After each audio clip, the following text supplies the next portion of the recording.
Good morning, ladies and gentlemen. Welcome to today's webinar where we have BNY Mellon here with us to share about investing in a new era of smart mobility. I'll now hand over the time to Joycelyn from BNY Mellon, who will introduce the firm as well as the speaker for this session. Thank you, Sarah. Good morning, everyone. Thank you for joining us this morning. My name is Joycelyn. I am with the BNY Mellon Investment Management Intermediary Distribution Team here based in Singapore. We also have the head of Singapore with us today, Mr. Paul Liu. You can see him on the screen, as well as the speaker, Mr. George Safea, and our investment specialist, Mr. Michael Chiu. Michael and George are both based in Boston and has been very kind to join us this morning and their evening with the today's webinar. So once again, I'd like to thank you for joining us this morning, where we are having this webinar in partnership with IFAS to discuss a very exciting topic, mobility innovation today, and the second great inflection point. But before I pass it on to George, I'd like to just take a couple of minutes to introduce the firm to you. It won't take too long. So BNY Investment Management is the investment arm of BNY Mellon, one of the world's largest financial services group.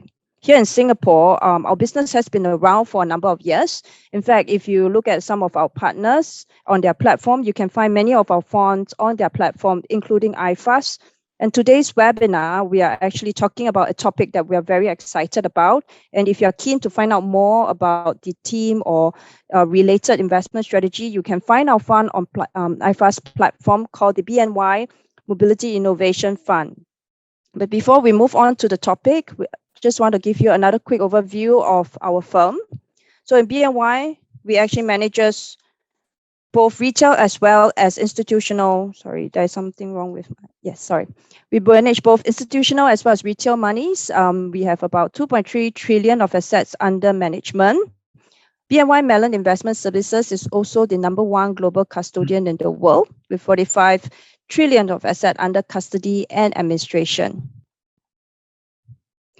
Here in BNY Investment Management, we have a rather unique structure. We have a platform of 8 investment managers whose focus is to deliver our clients with best-in-class investment solutions. And together with the distribution team in BNY Investment Management, we partner our clients to improve their distribution effort here across the region. If you actually look at the bottom of the slide here, you would see the investment managers on our platform. And today, our speakers come from Newton Investment Management, Mr. George Safea. George is the global investment strategist with the firm. He has more than 30 years of industry experience and been with the firm for more than 20 years. So we're very happy to have him here today. And I'd like to pass it over to George to share with us the latest development he sees in mobility innovation and what are some of the exciting investment opportunities within the space that he likes to share with investors. George?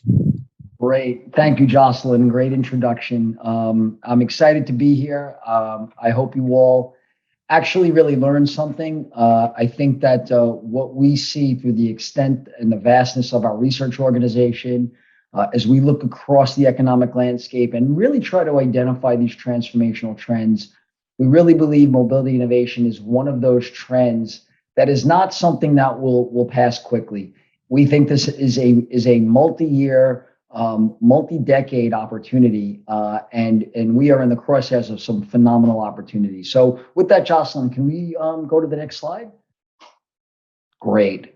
I'm going to take a step back here, and we as investors, as I mentioned, we're at the beginning of something so transformational that it presents itself perhaps once in several generations, and we really wanted to look at the first great inflection point. And this goes back about 100 to about 120 years when these radically new dynamics in the early 20th century transformed society. We went from the horse and buggy to the automobiles, which in turn just changed the world. And this is really the precursor as to what the next great inflection point and why that next great inflection point is upon us today, and arguing for changes no less profound. Those amazing developments back in 1900 represented mobility's first phenomenal, transformation. It took us from the steam engine to the internal combustion engine. It overcame, at the time, what was really their own environmental concern around, believe it or not, because of the horses and the growth of those horses, manure, which was filling the streets. And the London Times ran an article saying that, we're going to be buried soon if we do not find a solution. And that's where transformation emerges from those types of situations. But think about what's really happened. They altered the entire economic landscape. They birthed entirely new businesses, new industries, new government entities that developed alongside, but were very distinct from the automotive industry, like repair shops, highway authorities, gas stations, commuter railways, car washes, right? And this has endured for decades, but really for how much longer? Well, let's go to the next page, Jocelyn. We are only at the second great inflection point, and that is now the traditional automobile, which amazingly has endured for, again, over 100 years. We are moving now to new forms of transportation, new powertrains, and that's why we show you the little electric car, but we also show you hydrogen. So we are now seeing the beginning of mobility's second great inflection point. And by 2030, we will see developments that may be even more profound than the ones we saw at like those 100 years before. Radical changes are coming even faster this time across multiple dimensions. The characteristics of mobility at this point will be significantly, not just marginally better. Electric, hydrogen, autonomous vehicles, more interconnected and intelligent road networks, new customer interfaces and services, and dramatically different competitive landscape in which the tech giants, right, these innovative startups, and also the legacy auto manufacturers will mix, will associate. And these are really just a few of the shifts we see in store for investors. These radical improvements in cost effectiveness, convenience, experience, safety, and environmental impact will, taken together, disrupt a myriad of business models on an almost unprecedented scale. I really hope that you understand the stress that this is going to change our landscape dramatically. Let's go to the next page. I wanted to start off with something simple as our definition. This is how we define mobility innovation. I think it's very important because it really sets the tone for what we as a team, as an investment team, as a research platform, are looking for by investing in mobility innovation. So to us, it's a strategy dedicated to investing in the innovative and disruptive leaders who have the potential to upend, transform the auto and transportation markets by leveraging all forms of mobility. And we define mobility as innovative leaders who impact the use, the power, and control of all forms of mobility, considering how people and assets can move more efficiently and safely across the global economy by looking holistically, and this is very important, across the mobility supply chains as well as their value chains. And I think that is really what gives you some differentiation, is that you can, as an investor, really allocate capital across a wide variety of opportunities within the theme. So it's not just about investing in EVs. It's not just about investing in 5G. It has got to be taken in that totality and allows us that flexibility. These leaders offer the highest growth rates while delivering a cleaner, safer, and more efficient world. Let's go to the next page, Jocelyn. The catalysts for mobility innovation are tremendous. And we see active management as really ideally suited for this theme due to that disruptive innovation, the constantly shifting regulatory, environmental, and geopolitical forces, and volatile, unpredictable shifts in consumer tastes, their social priorities, and even the demographics. But we see broad opportunities beyond the car and the supporting infrastructure to include new forms of powertrains beyond electrification and new forms of mobility that leverage digital transformation.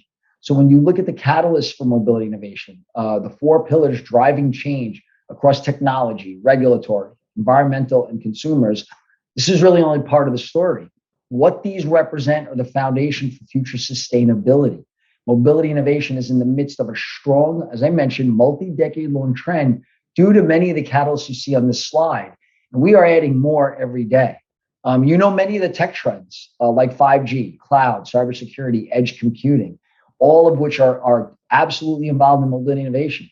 The technological innovation is now coming to market to address sustainability with enormous benefits. You might also appreciate the regulatory environment and the environmental drivers that have begun to accelerate in the theme this past year. And in addition, millennials are now a key spending demographic, and they care about the environment and can now use their spending influence towards sustainable purchases. So this is really a dynamic market that is changing dramatically, but the drivers are plenty and they continue to evolve. Let's go to the next page. Let's talk a little bit about COVID. We get a lot of questions around COVID. Did it slow the theme down? Did it change the trajectory? Unfortunately, COVID is a new and powerful driver for this theme, as many of the world's most vulnerable members of society are suffering disproportionately from the virus, and is challenging the way we live on a daily basis. But the pandemic has highlighted risk and concerns across many of the catalysts that we talked about that are actually opportunities for mobility companies to solve, whether it's regulatory, perhaps related to safety, consumer as it deals with the demographics, technological innovations, which will continue to evolve, especially due to this pandemic. And then you've got the social component of ESG related to access. And we think access is a critical element of really trying to help those that need more of those solutions. But mobility innovation in each of these instances has the opportunity to generate alpha through delivering those solutions. And I think that's what's important. Combined with the other challenges we face, the world needs this innovation to not only deliver that more efficient and safe transportation, but to keep innovation moving across the global economy and society while making it affordable and economical. So there's a lot of goals here, but very, very achievable. And we have the technological means to do so. And I think that's what's important. On the next page, we're going to highlight a little bit of some of the challenges we're living with today. But let's consider the realities, because I think it's important. We are a global population going from about 7.5 billion people today to upwards of 10 billion people by 2050. And increasingly, the demographics had pointed to very high levels of urbanization where people were moving towards cities. Interestingly enough, as the pandemic spread, millennials are now forming households, meaning they're moving out of the cities into the suburbs, and traditional infrastructure and mobility usage will change and need to change dramatically. The important thing about mobility, whether the demographics were pointing to moving into the cities or moving out to the suburbs, these are unsustainable paths that absolutely need solutions brought on by mobility innovation. Think about the amount of people moving into cities, the more cars and the more movement of people around those more congested cities. We absolutely have to get ahead of this. Moving out to suburbs, we need to minimize the amount of cars families have. A family of 5 should not have 5 cars. We'd like to see that reduced. We have the ability to now enact these solutions and really transform those models. Another important point, freight is growing at a rapid rate with e-commerce, only further accelerated by the pandemic. And while the world is on that trajectory that is clearly unsustainable, if not addressed in the next several years, mobility innovation is the agent of change that will facilitate and affect the move from the unsustainable path to the more sustainable one. When you think of those solutions, right now, governments, enterprises, let's go to the next page, Jocelyn. The governments, enterprises, and consumers are ready to address this, instituting change right in front of us. In fact, much of the global pandemic recovery stimulus has direct sustainability goals and investment. Here in the United States, you may have heard already that we passed our infrastructure bill. Much of that infrastructure bill is going to absolutely impact many of the companies in the mobility space. So again, additional catalysts coming online that are going to continue to really drive mobility innovation. But we really do have the opportunity to reduce the number of cars on the road by almost 1/3, cut parking spaces in half, and reduce our reliance on the fossil fuels while dramatically reducing global emissions. Now, perhaps the most important thing is the fact that we can reduce global fatalities by almost 90%. And the reason why that's so important, about 1.35 million people die every year simply due to distracted driving, whether it's drunk driving, whether it's texting, whether it's a distraction of some sort. Almost 1.5 people die. And if we can reduce that by 90%, we absolutely are achieving a more sustainable and important ESG goal. But remember, we are going to disrupt businesses, life insurance companies, and their ratables, parts replacement, right? That's about a $600 billion to almost $900 billion market annually, right? That will have an impact from these changes. So it's not always about the innovation. It's about that disruption, right? What businesses get disrupted? You want to pick the winners and you want to avoid those losers. And I think that's what's important. Now, let's get to the most important slide in the deck. Next page here. Our what we call our case framework. Tracking mobility innovation across the world it's dynamic and it's evolving opportunity. And to keep pace with the innovation, we employ a framework that helps us categorize the innovation. Our framework is captured in the acronym CASE or CASE, which is connectivity, autonomous, sharing, and electrification. And it really provides a roadmap for how we invest across the mobility innovation landscape.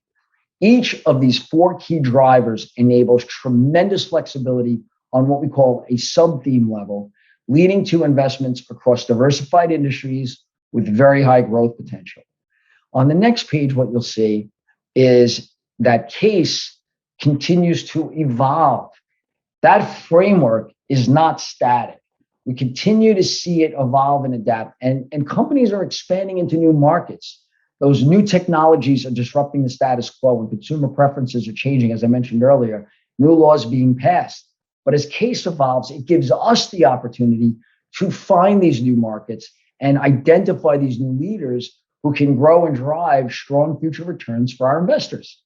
If you think about connectivity, it's one of the key foundations for mobility innovation, and that vehicles will need to have sophisticated communications, such as vehicle to vehicle, or quite frankly, vehicle to everything, in order to interact with everything from infrastructure to cloud networks and more.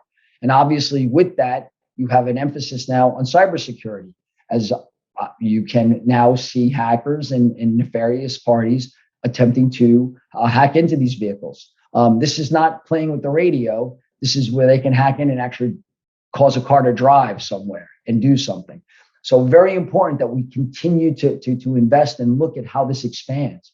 When you think about autonomous vehicles, they're set to revolutionize transport with exceptional safety, efficiency, and experiences. And then that era of distracted driving, as I mentioned, auto-related fatalities and accidents are a serious outcome. And the ongoing development, eventual commercialization of autonomous vehicles are just nothing short of revolutionary.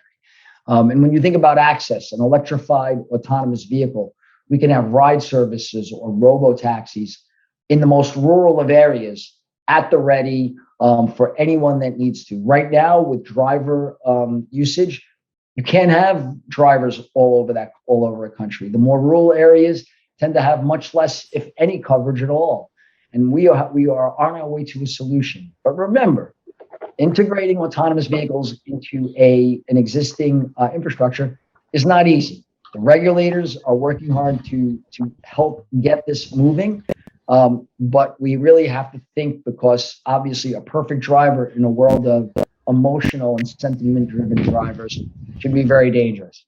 On the shared component, these shared vehicles, whether it's subscriptions, ride hailing, it'll just mean less cars on the road, higher utilization, and faster replacement cycles.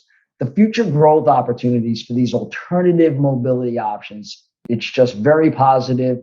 And these future technologies and business models are going to be tremendous for both the developers and the operators. So again, completely new business models. And then if you shift over to the right, growth in electrification has started to materialize, obviously, and many are aware, with many auto OEMs, launching new plans for models in the next 3 to 5 years.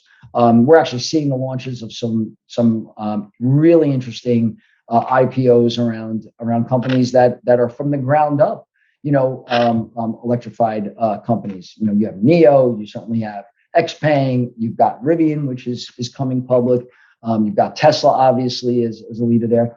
But those legacy companies are also moving in that direction. Ford, GM, Daimler are all working hard to really move to this future, which is really going to be interesting. But in order, and when you think about it, again, think of the tailwinds we see here, the opportunities for us. In order for automobile OEMs to meet these mandatory emissions requirements in countries such as China and Europe, electric vehicles are a necessary part of the overall fleet. So you really do have a huge tailwind that is going to continue to drive society in this direction. And remember, the growth in EVs are going to put significant strain on the electric generation and distribution. There's going to be plenty of opportunities there. So let's keep going and talk a little bit about the next thing here, the vehicle to everything. And I mentioned this as part of connectivity, but this is going to be a very big part of our future. When you think about these vehicular communication systems, they're going to support the transfer of information from a vehicle to moving parts of the traffic system that may affect the vehicle. So think about all the cars on the road contributing to a centralized network to really optimize, again, how we address any number of conditions on the road. And the main purpose of this technology is to improve road safety, improve energy savings, and traffic efficiency. The information travels from the vehicle sensors and other sources of these high bandwidth, high reliability links. So think 5G. Without 5G, this can't happen. Allowing it to communicate with other cars, the infrastructure like parking spaces and traffic lights, as well as the smartphone pedestrians. So when you think about the ability for the car to understand the environment around it, all the technology is there. Now we have to begin to implement it. And the companies involved in that are going to see tremendous opportunities for their revenue and their earnings. So that's really something that we're excited about. But let's actually get inside the car. Let's look at the next slide. We envision the car as actually not a dashboard anymore, but truly a command center. This will evolve into these broader data sharing relationships, because as I mentioned earlier, subscriptions and car sharing, but think of data sharing as well. And these digital cockpits are going to revolve around that data. It's going to include voice-enabled controls and displays for the driver. A driver may no longer need to take their eyes off the road to get their traffic updates, nearby shopping, infotainment options. And remember, at the same time, we're also watching these cars escalate in their level of autonomy, right? So there's 6 levels of autonomy. 0 through 3 do require a driver at the ready. As you get to 1 and 2 and 3, you actually can relax your control of the vehicle. The vehicle will take over. It will keep checking in with you, so it's not fully autonomous. But as you get to level 4, level 5, those are considered fully autonomous. But when you're a level 2 or level 3, similar to Tesla's autopilot, you can take your eyes, you can glance down. And remember, there are business models that will evolve around capturing the ability to generate revenue based on whether or not restaurants pop up and you can make reservations, or you can highlight a turnoff for something that individual likes based on his shopping patterns. There's going to be an entirely new ecosystem here where we're going to see dramatic opportunities.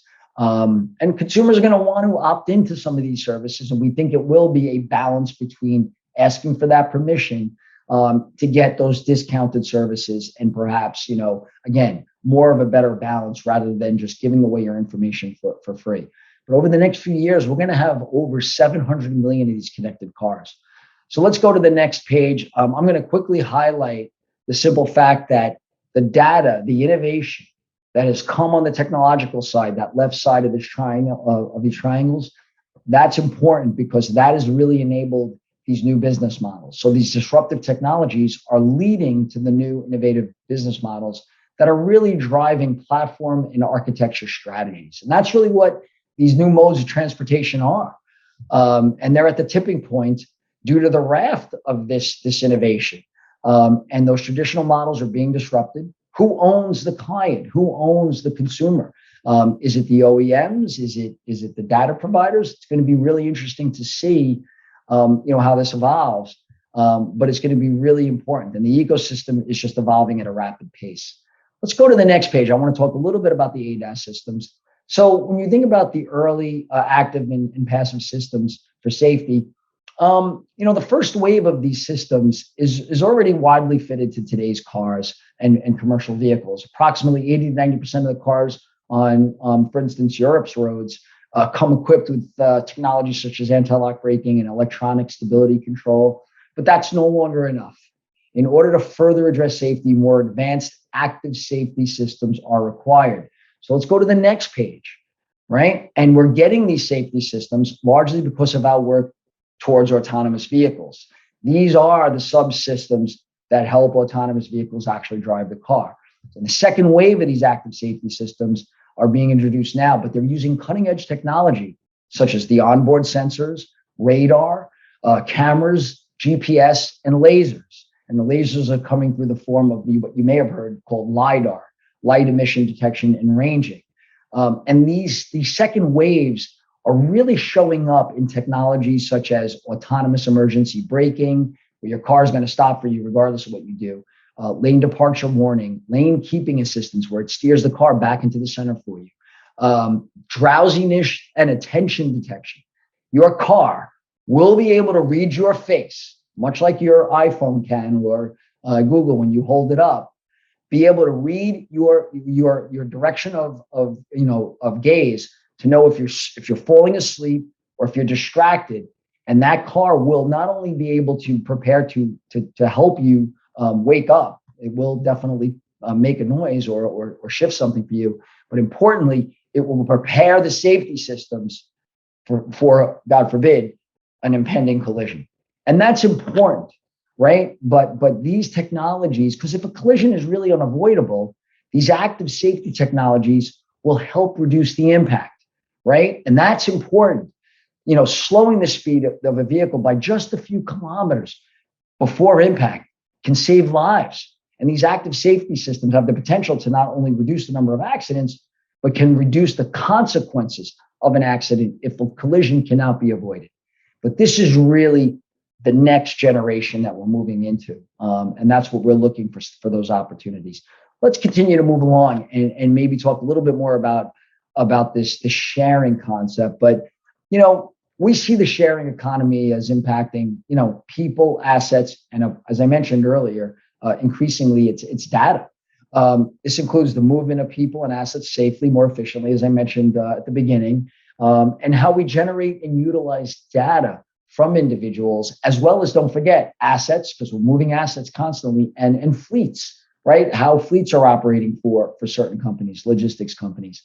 But what's important here is that we are generating significantly more data than ever before. We are going to see massive, data, volumes of data captured through these extremely fast 5G networks, which is why 5G is critical, to this industry.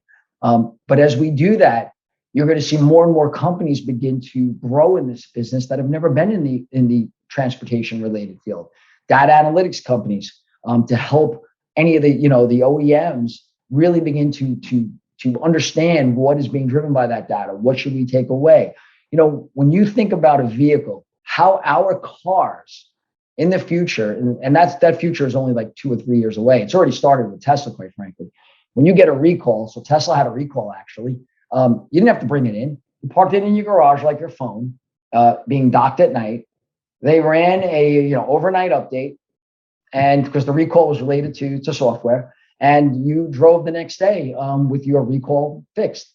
But what about when you're a car company that takes this data from all the hundreds of thousands of drivers of, let's say, the Tesla Model S, and as you, a systems engineer, a data analytics company helping Tesla, you start to optimize the systems, you read the data, you understand how the systems interact with each other, you recalibrate them to have them operate more efficiently, and a simple overnight update can get you another 100 kilometers per charge, simply because this is how we're going to leverage data, how we're going to share that data. And there's so many more things, but again, I want to be conscious of time. So let's keep the flow going, and of course we can talk questions afterward. This is a good highlight, I think, of the sharing model, the subscription model. We see a world where, to some degree, gone are the days where you actually have the one vehicle you purchased in your driveway.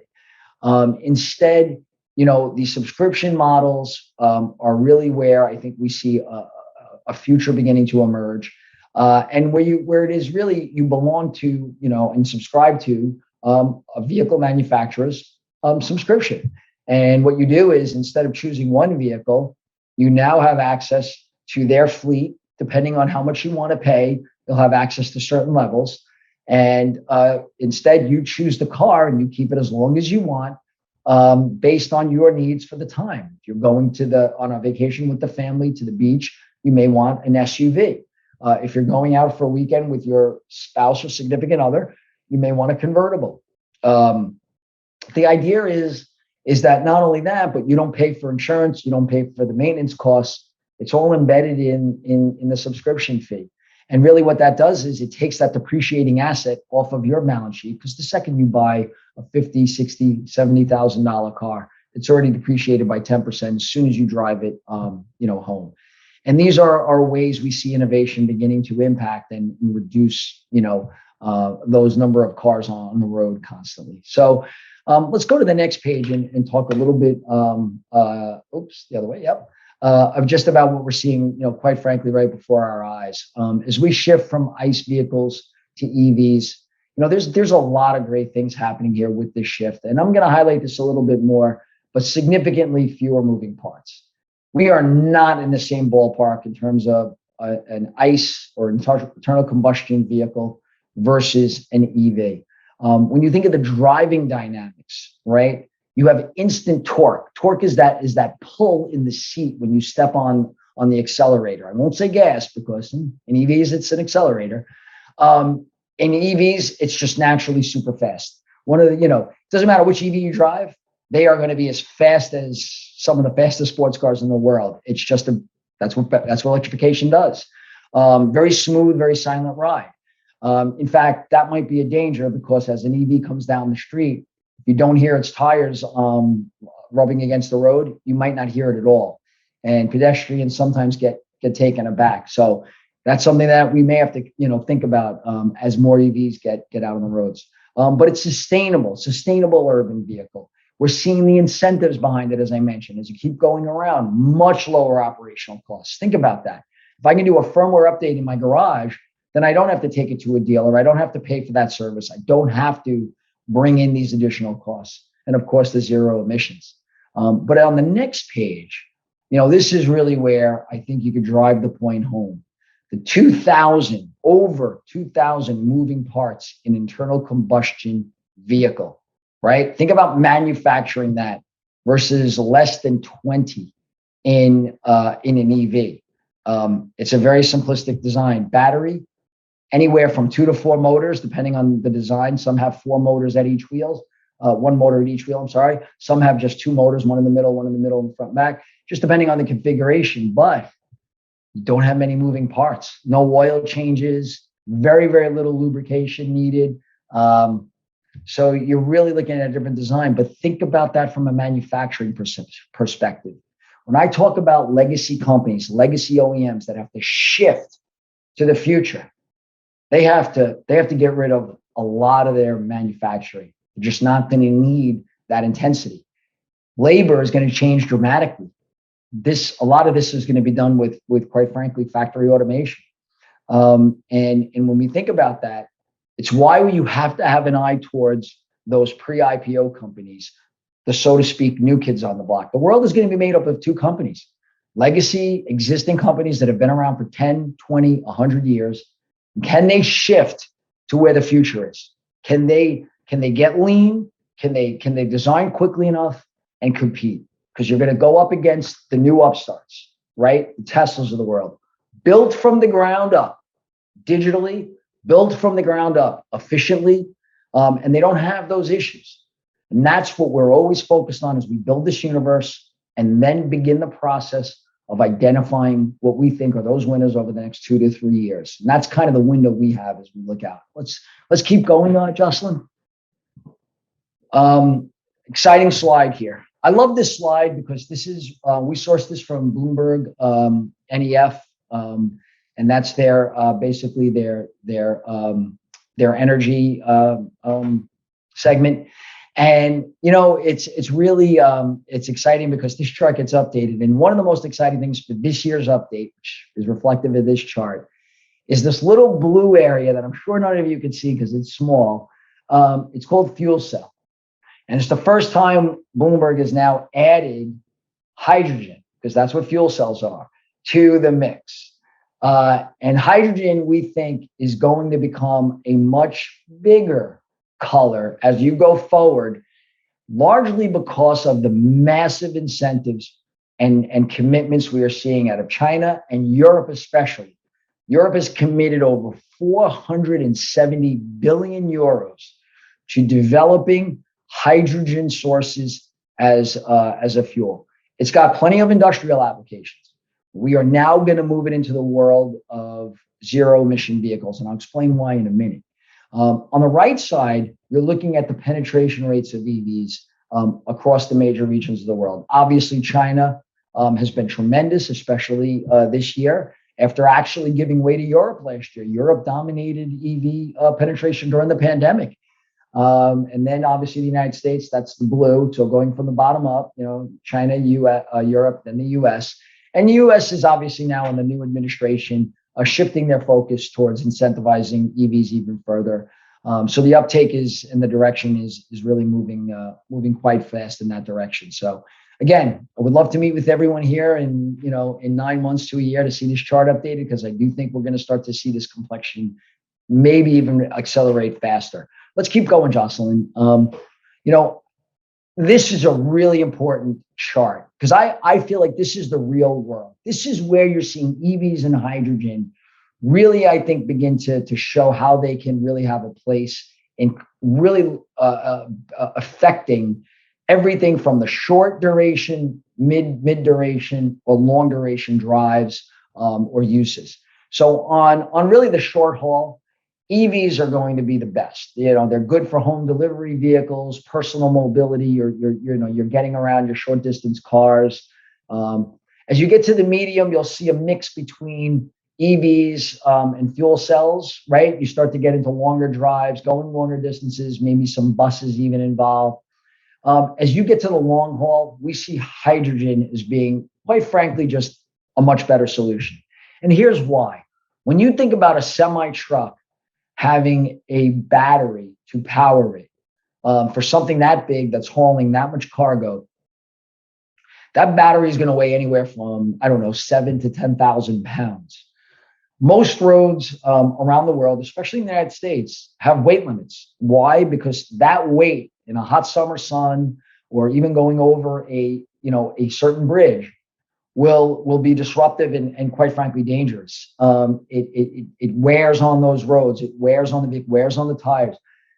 Those are heavy. And if you have a maximum weight, you can't have half of it being taken up just by the power source.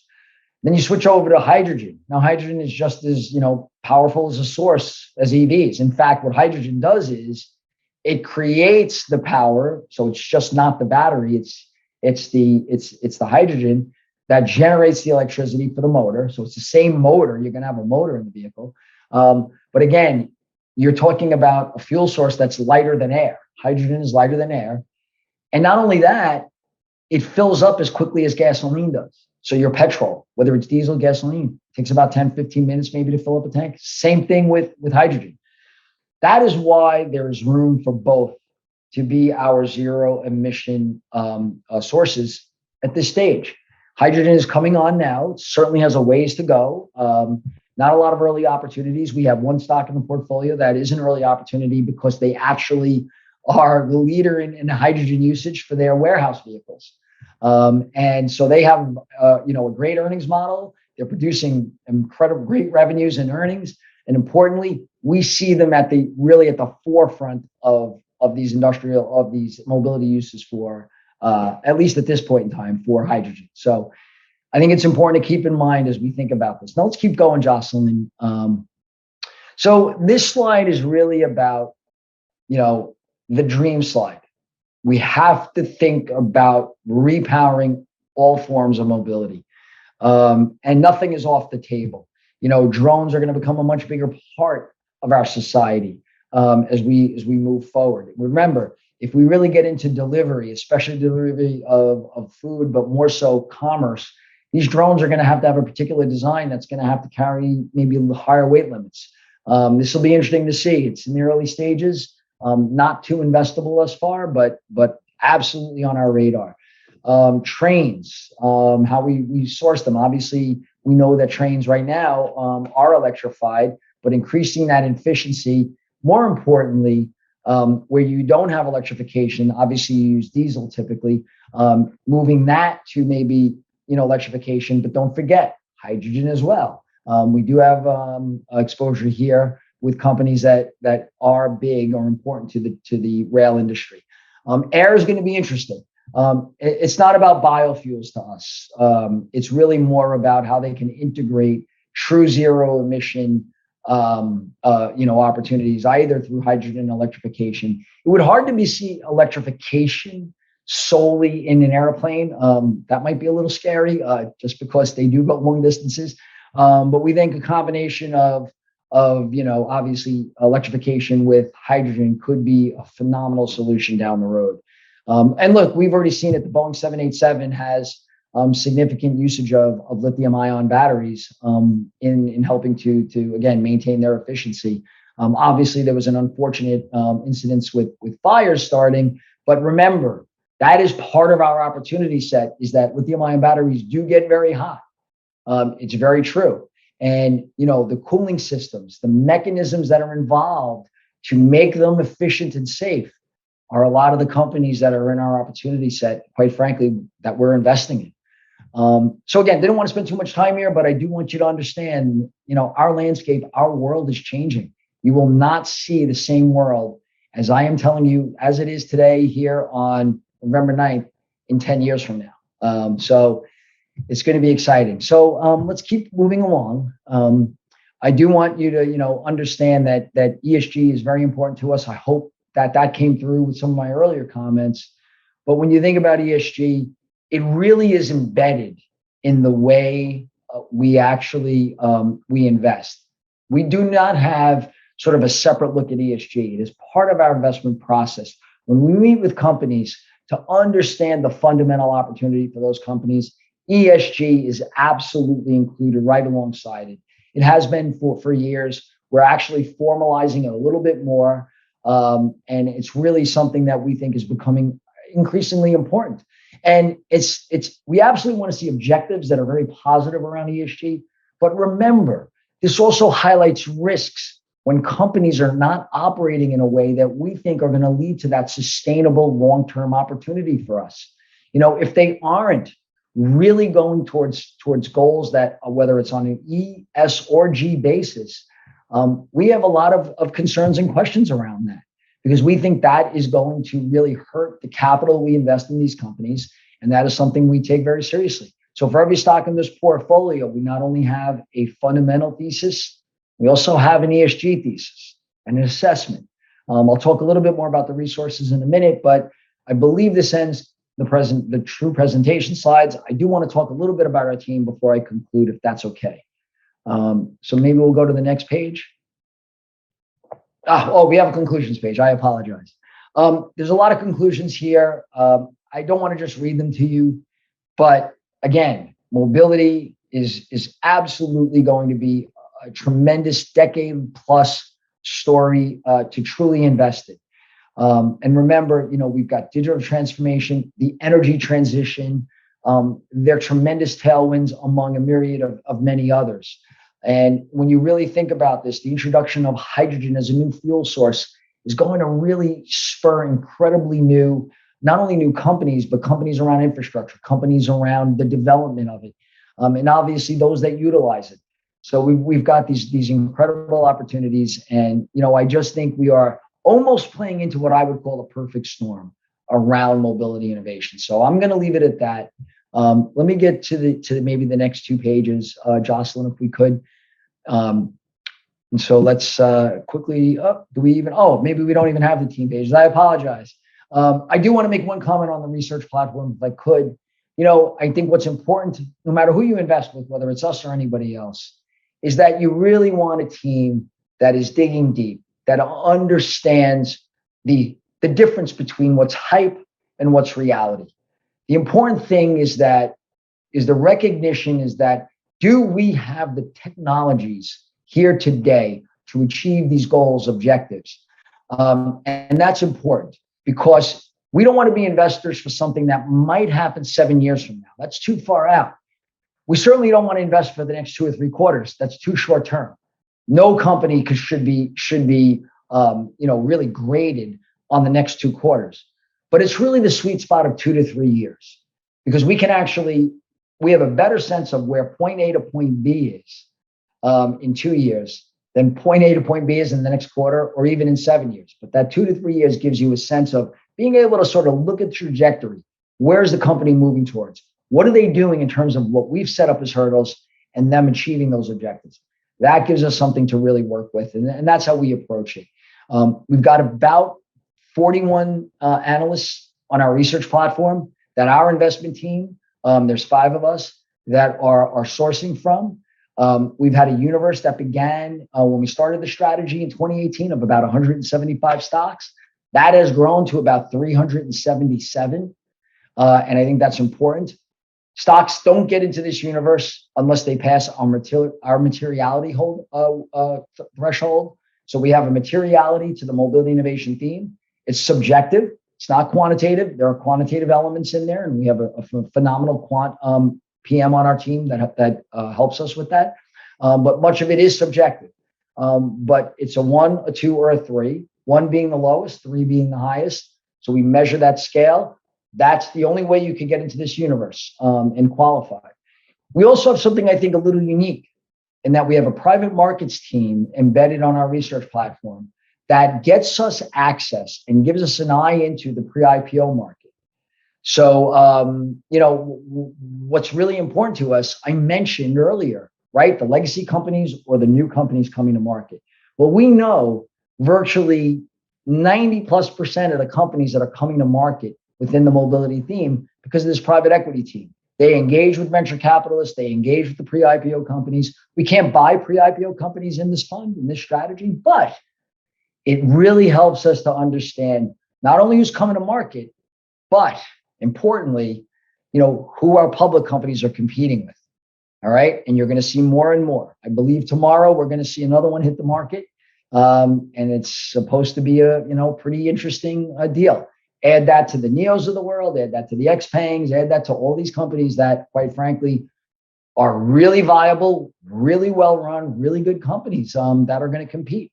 So you need the research platform behind the strategy that you're involved with. And that's where I think we're absolutely second to none in this regard. So I'm going to stop there. Paul, Jocelyn, happy to take it any way you want to go and would love to answer questions. All right. Thank you, George. As Paul has shared, I think we have kind of crossed the time. So I'd like to take this opportunity to just do a quick wrap up. I'd like to thank everyone once again for joining on in today's webinar. And I think George has shared with us a lot of very exciting, developments and investment opportunities within the mobility innovation themes. Apologies that we may not be able to answer all your questions, but please feel free to pass on these questions to Fund Supermart and they can actually send it to our team and we will get back to you with answers. And if you are interested to understand a little bit more on how you can participate in such an exciting themes, like what George has shared, we are just at the very starting point and we're going to see great potential many years ahead. The fund you could look at is the BNY Mobility Innovation Fund. You can find more information on the fund on the IFAS platform. And, if you have any question, feel free to approach IFAS and we will actually help to support any question or request that you have. With this, I'd like to thank everyone for joining us today, and I hope you have a very good day ahead. Thank you. Great. So long, everybody. Thank you again. Thank you. Thank you, Jocelyn. And just to add on a bit, for our listeners, I've actually pasted the fund link into our chat function. So feel free to copy and paste or click the link to check out the fund fact sheet there. I'll leave the Zoom webinar on just for a few minutes before I close it off. Thank you once again, everyone. Thank you. Thank you very much.